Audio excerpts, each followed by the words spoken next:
So normally before any event, I'd like to have a bit of a warm-up, but such are the TED rules, I've got to stay within this circle, which is approximately 1 metre in diameter, which means it's 3.14 metres round the outside, which means it's 13,421 loops of this to do a marathon.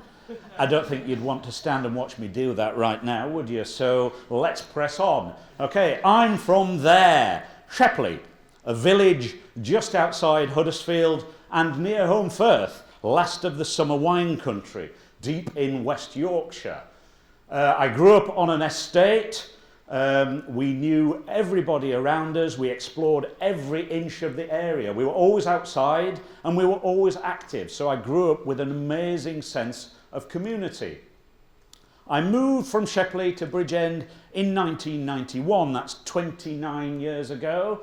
And for the first 20 years of living here, I think it's fair to say I didn't really have an extensive knowledge of the area. Something which I've found is probably the case with a lot of people who've lived here their whole lives. Now that we do running, we actually get to see amazing places. So that is me in 2010. I was a little bit heavier than I am now. I played five-a-side. That was my sport. That's how I kept fit. And I broke my thumb. And when I broke my thumb, it was a disaster because I'm a guitarist. And so the two don't mix. Broken thumb, guitarist, don't go together. So therefore, something had to go. The football went. So I had been applying for London Marathon several years in a row. I've been watching it on TV and you go, yeah, I can do that. I'd love to have a go at that. And then you get a place. And you think, okay, yeah, I've got to train for this now. So in October of 2010, I started training. I went out for my first run at the age of 40, all kitted up, and I trotted out and I got half a mile and I came back to the house and I was coughing and spluttering, thinking, what have I done? However, after several injuries and a deferral of my place in 2011, I did run the London Marathon in 2012 in a time of 5 hours, 25 minutes and 11 seconds. Now, my memory is absolutely appalling, which is why this talk is a real challenge for me today. However, I do remember times of races and I do remember every detail of a race as well. And so I do also remember this because it's recorded for eternity on our fridge. And 5 hours, 25 minutes and 11 seconds divided by the 26.2 miles of the marathon equates to roughly 12 minutes a mile, which is how long I've got to talk to you now for a mile. So therefore, let's get on with it. I was a solitary runner. I casually ran on my own. My support network at the time was little people inside my phone who tweeted back supportive messages when I shared my running endeavours. They're a fantastic lot and I'm still friends with many of them now. I had no aspirations to join a running club. However, I did join a running club and that was a typical team photo at the time. This is 2015. I joined, this is 2015, start of 2015. I joined in October 2014. That's me, back row, second from the right, still looking a little bit heavier than I do now. The club I joined was based in Ogmore Vale. I knew very little about the area. I'd only ever driven through it on the way to the Bulch, as we all know it, for an ice cream and to take in the view. But I had no intention of going to a training session. This was an opportunity to get another place in the London Marathon because clubs do get free places. So something called me there in May of 2015 and I did go along to a training session and I parked up in Ogmore Vale Life Centre and I joined the half a dozen or so other people that were in the car park and we wandered across the road and we went up behind the fire station. And for those who know Ogmore Vale, you'll know where I'm heading here. We started on this little climb and it got a little bit rocky underfoot and I was in road shoes and it's not the ideal conditions, and we went up and we turned a corner and we carried on going up. And then we sort of got, there's lovely views, you know, and all the rest of it. We turned around and we carried on going up. And eventually, 800 feet climb later, we reached the top. And that was what we faced. An absolutely epic sight down the valley, over the town below, down the valley all the way, and you can see the sea there in the distance and beyond over the other side of the channel as well. And it was like, wow. At that moment, I was sold. It was just absolutely epic. We'd challenged ourselves. We'd only run a couple of miles. I'd had to walk some of it. I was completely out of breath. Our hearts were beating furiously on our chests. And we just turned to each other and said, this is incredible. So, a little bit about the area. The town over which we were standing was, in fact, a mining town. A community brought together through a common source of local employment. Of course, the mines disappeared and a community was torn apart. The railway lines that once ran the length of the valley fell into disrepair, but they were reclaimed by regeneration projects, and shared use paths ran the entire length of the valley. And we now run these. So we run around Ogmore Vale and Nantymoel, but not only that, they go all the way down to Bridgend. So some of us, we're going to training, okay, we've got to be there at 6:30. We get on the bottom of the path, we run all the way up to Ogmore Vale, the 10 miles, we do the training session, and then we run all the way back down again. We experience what I experienced as a child. We visit every inch of the area. We use the terrace roads that scale the valley walls for our hill efforts. And there at the other side, right on top of that hill, is where that original photograph was taken, down over the valley. So we get to see all of it. We also run up the 4-mile climb and 1,000 feet of elevation up to the bulk, where I used to drive and have an ice cream and take in the view. And now we get to experience it like that.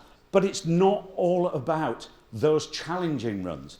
Everybody's different.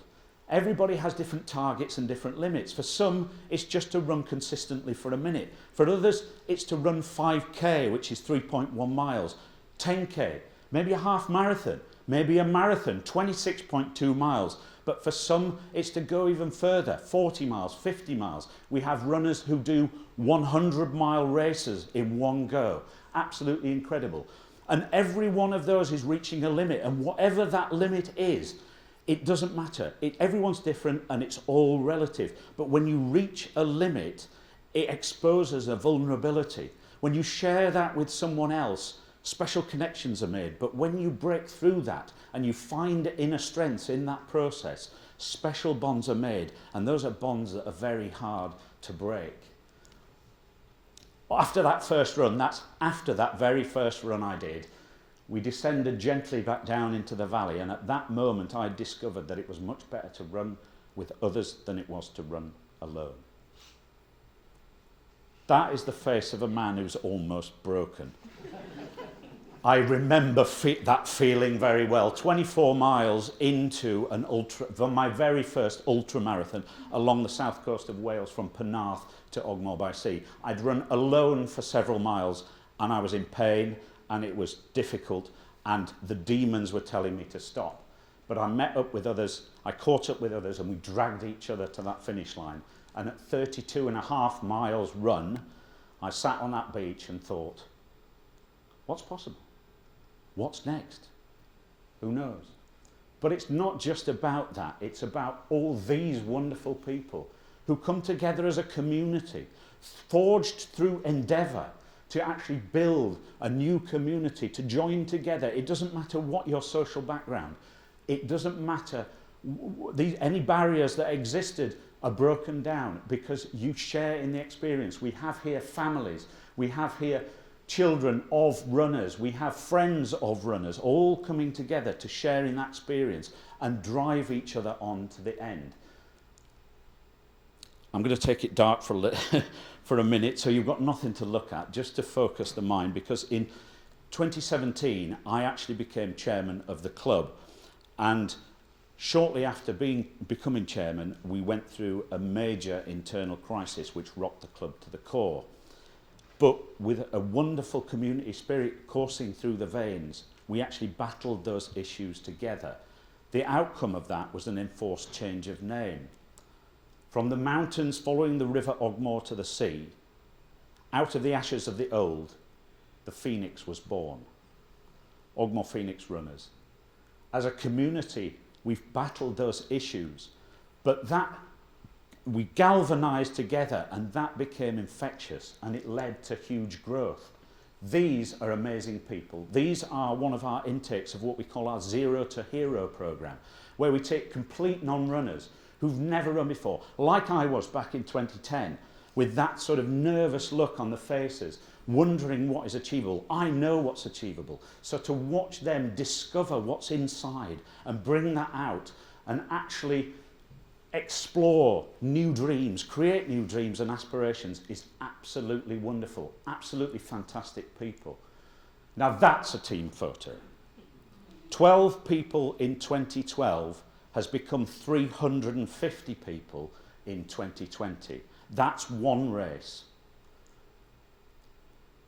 When I did that first marathon back in 2012 in 5 hours, 25 minutes and 11 seconds, in 2015 when I joined the club, just joining the club made me start a new challenge. And I challenged myself to run 15 half marathons in 2015. I did do that, but somebody said to me, why don't you do 2 of them as a marathon? Half marathon, put them together, that's a marathon. Okay then, I don't really want to run a marathon, half marathon's my distance. Well, why don't you do it, and why don't you come and do the Snowdonia Marathon? 2,800 feet going round the base of Snowdon. Beautiful part of the world. He said, oh yeah, well, I don't know, but yeah, go on then, I'll do it. And I did it and trained for it and ran it in 4 hours and 7 minutes, which was a personal best marathon time of 1 hour and 18 minutes. At the time, there were a few of us went. Now, this is how many we take. We take this year, and the year before, we took over 40 runners to run the Snowdonia Marathon. But not only that, you can see we've got kids in there, we've got families, we've got friends. They all come with us. We take over a hotel. This is a major thing for the club. It's actually getting people to believe in what is possible and taking on these challenges and actually meeting them head on. Absolutely amazing to be a part of. Not only have we grown in size, but we've also grown in area. We've scaled the valley walls over to the Garrow Valley and the Flimvy Valley as well. We take training sessions out to these areas so that, because a location is still an important part of feeling that belonging. And it also allows our other members to get a connection with the places where our other members live. That's me last year after running 19 marathons in 2019. So I've gone from 1 marathon in 2012, 1 marathon in 2015, and since that I have run a further 39 marathons, because that was my 40th marathon, my 19th marathon of the year. None of that would have been possible without this wonderful community support behind us. We share experiences together, we look out for each other, sometimes we run. But that's almost incidental to the community spirit that we've built. And it's our club, our community, our family. Thank you.